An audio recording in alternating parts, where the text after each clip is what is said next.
Good morning, students. Today we will start with a new lesson, Dust of Snow. This is a poem. I hope you have gone through the white paper, which gives you a general information about the author. Dust of Snow is only 8 lines long and seems to be the simplest of short poems. With full and rhyme and short lines on the surface, the two stanzas appears to be nothing more than a snapshot of a trivial event concerning a crow, a tree, snow, and a human being. Yet, as always with Robert Frost, you know that beneath the surface there will develop deeper worlds of meaning and possibility. As Robert Frost himself wrote, it is what is beyond that makes poetry, what is unsaid in any work of art. Its unsaid part is its best part. This just means that a lot remains within the lines in a poem. Thus, it is important to read between the lines, and this is very common with Robert Frost's poems.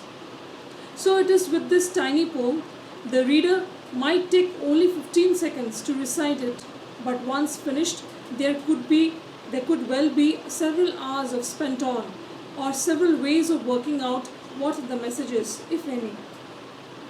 Coming to the themes of this poem, Dust of Snow has 3 main themes. First, communication between nature and humans. The author is relating it as a communication because the way human beings communicate amongst themselves and help in uplifting one's mood. Similarly, in this case, an act by a bird with the help of nature, that is the presence of the snow, has helped in uplifting the mood of the author. Second, nature healing and helping with negative human emotions. Here, nature plays a very important role in uplifting the mood of the author, who was otherwise sulking over some situation that we are not aware of. We often find that when we feel low, a walk in the garden or taking a vacation out to any beaches or mountains often helps in improving our mood and life state. Thus, nature always has played a predominant role in helping human beings in uplifting their moods. Third, the significance of small natural events.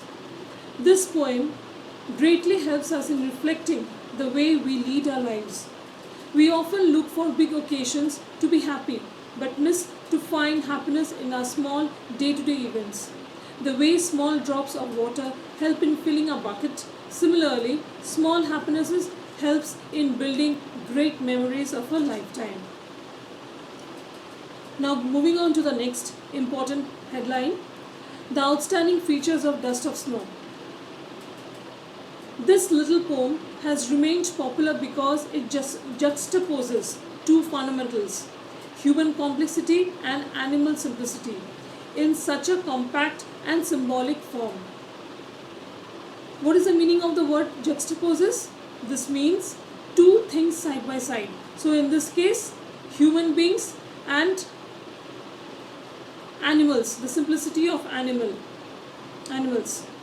It merely shows that human beings are very complicated creatures in comparison to any other living creatures on this earth. Complications are basically due to varied emotions that one goes through and relationship that an individual handles.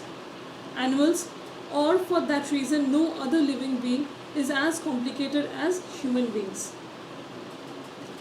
The poem is very accessible, like many of Robert Frost's more popular poems, the reader being taken under the same tree to experience the crow and the snow. One can easily relate oneself to the poet and the situation that he is going through.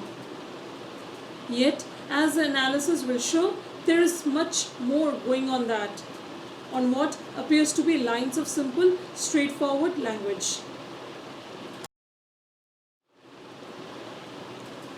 As the poem starts, the way a crow shook down on me the dust of snow from a hemlock tree.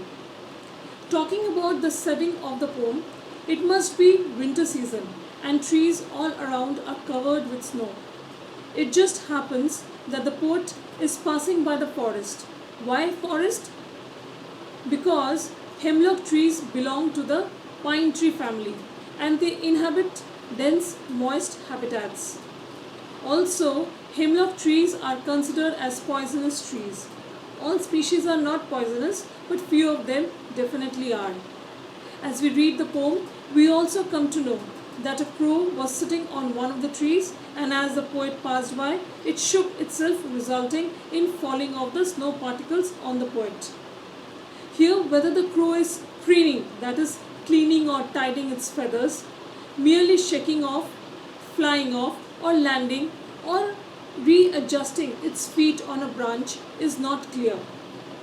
There is also a possibility that due to cold, the crow must have shivered, and that's how it would have resulted in the falling of the snow on the speaker.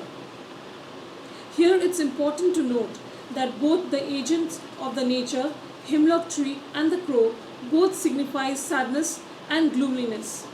Therefore, one can say that all elements of the universe, that is man, trees and bird, were in same kind of mood. Moving on to the next paragraph, has given my heart a change of mood and saved some part of a day I had rued. Here we observe that each line runs into the next enjambment, thus giving us the idea of built up. Before I further proceed, would like to give the meaning of the word enjambment. It is the continuation of a sentence without a pause beyond the end of a line, couplet or stanza. This paragraph is the more intimate part of the poem as the speaker begins to confirm a change of mood. The crow, traditionally given a bad name as a harbinger of doom and fear, becomes a catalyst for positive change. The speaker, because of the snow dust falling on him, finds himself partially relieved. His day just got a whole lot better. The event somehow allowing him to see life from a different angle. There are two crucial words that Robert Frost has used here: rued and saved. The former meaning to regret something which often cannot be undone, and the latter meaning to rescue or keep safe. If there is a change in the mood, then this is quite a profound shift, nevertheless, and it illustrates the power that nature sometimes has over we human beings. Now that I have finished explaining the poem, you would be facing certain comprehension based questions. Now there are certain points that you need to keep in mind when you are addressing such questions. First and foremost, you need to mention where the extract has been picked up. The name of the lesson and the poet's name in case of a poem and the author's name in case of a prose has to be mentioned, or else it will be difficult for the examiner or for the reader to understand from where the extract has been picked up. While mentioning the name of the writer, please mention as poet so and so, like poet Robert Frost, or author so and so. Do not just write Frost, okay, since he is not a person staying next door. When you are mentioning the name of the poet or name of the author, please mention as Robert Frost.